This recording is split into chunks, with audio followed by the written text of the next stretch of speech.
if YouTube on your PC or laptop keeps showing something went wrong, it usually happens because of internet issues, corrupted cache, account problems, or even a simple browser glitch. So in this video, I'll walk you through step by step and show you the fixes to solve it. Let's get started.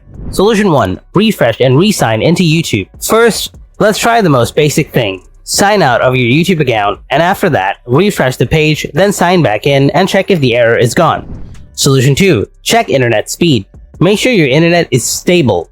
Sometimes the bad internet connection can also cause the problem.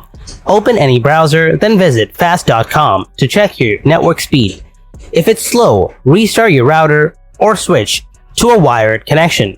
Restarting the router will help both PC and laptop users. Solution 3. Reset your browser settings. Now, I'm using Chrome as an example here, but other browsers you use will also have a similar option, so you can look that up as well.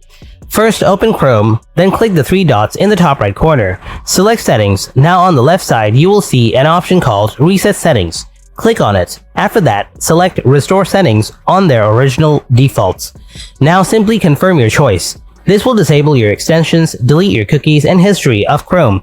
If you don't want to lose your data, then you can skip this solution, but I'm almost certain that this solution can fix your issue. So you can definitely try this out and check YouTube again. And that's it. These are the best ways to fix the YouTube error something went wrong on your PC or laptop. If you found this video helpful, then make sure to hit that like button and subscribe for more quick tech tips and fixes. Thanks a lot for watching. I'll see you in the next video. Until then, stay tuned and take care.